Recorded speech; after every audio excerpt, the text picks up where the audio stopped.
the Vatican Secret Archives. The Vatican Secret Archives, officially called the Archivum Secretum Apostolicum Vaticanum, remain one of the most forbidden and intriguing repositories in the world. Stretching across more than 53 miles of shelving under Vatican City, they contain centuries of papal correspondence, political negotiations, and ecclesiastical rulings. Among the known treasures are the records of the Knights Templar trial, Galileo's Inquisition documents, letters from Michelangelo, and petitions from Henry VIII. Yet only a tiny fraction has ever been seen by outsiders. Scholars must request a specific item dated before 1939, and browsing is not permitted. Entire rooms remain sealed and untouched by modern eyes. Over the years, conspiracy theories have grown. Some speculate the archives hide suppressed gospels, proof of church scandals, or secrets that could rewrite global history. During Napoleon's occupation of Rome, even he tried to seize control of these records, underscoring their immense perceived value. The Vatican insists that secrecy exists to protect fragile documents and to preserve continuity of the Church's institutional memory. For Catholics, these archives represent sacred history protected from distortion. For critics, they symbolize secrets too powerful to reveal. The tension between reverence and mystery has kept the Vatican Secret Archives a forbidden place that fuels both faith and fascination. The Church of Our Lady, Mary of Zion. In Aksum, Ethiopia, stands the Church of Our Lady Mary of Zion, a humble-looking building said to guard the most extraordinary relic in human history, the Ark of the Covenant. According to Ethiopian tradition, the Ark, which once held the 10 Commandments given to Moses, was brought to Ethiopia by Menelik I, son of King Solomon and the Queen of Sheba. Since then, it has supposedly remained under the protection of a single guardian monk, chosen for life, who devotes his existence to prayer and vigil within the church grounds. The monk cannot leave, and no one else may enter the sacred chamber, not even the head of the Ethiopian Orthodox Church. Scholars, archaeologists, and foreign leaders have all been barred from attempting to examine it, leaving outsiders to wonder if the Ark is truly there. For Ethiopians, its authenticity is unquestionable, and they believe it provides divine protection for their nation.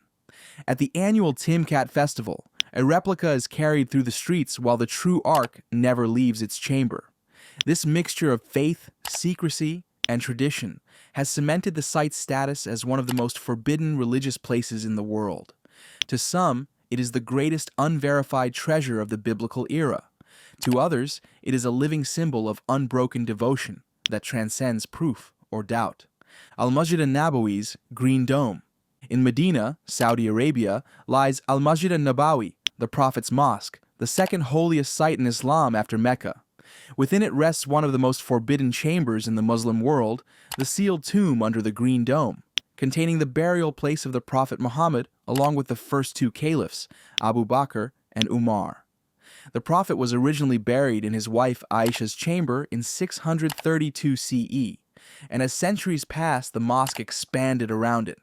In the 13th century, a dome was added, later painted green in the 19th century by Ottoman Sultan Mahmud II, creating the iconic landmark.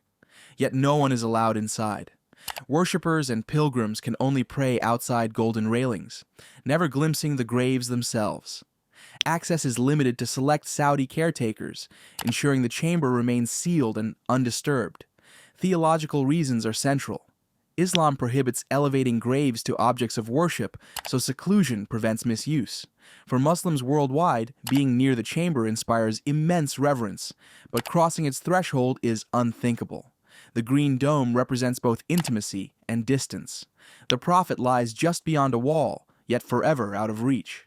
This paradox of closeness and inaccessibility makes the chamber one of the most sacred and forbidden sites in Islam, preserved in secrecy to protect its purity.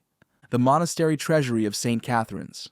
At the foot of Mount Sinai stands St. Catherine's Monastery, one of Christianity's oldest active monasteries, built in the 6th century by Byzantine Emperor Justinian. Within its walls lies a treasury forbidden to the public, a sanctuary of relics and manuscripts unparalleled in history. It contains golden chalices, jeweled icons, and ancient liturgical vessels alongside over 4,500 manuscripts written in Greek, Arabic, Syriac, and more.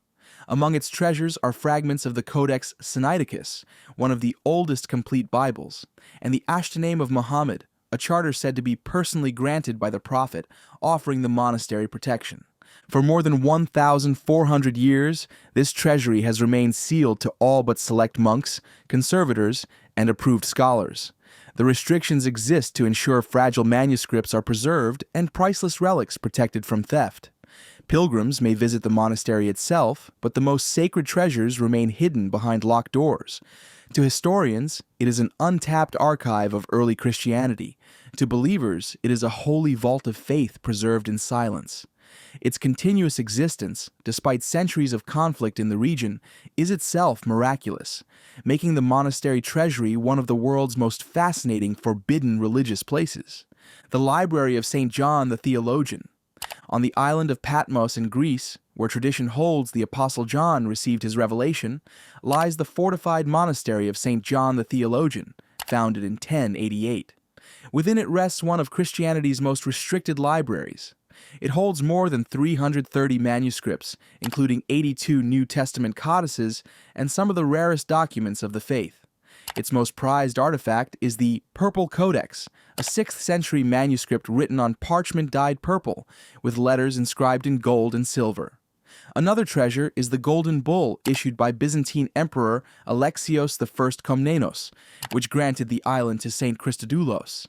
Access to this library is highly selective.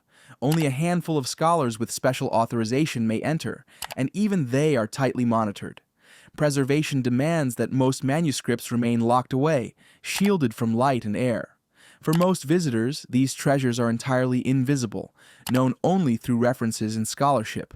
To the faithful, the library symbolizes the endurance of Christian tradition across centuries.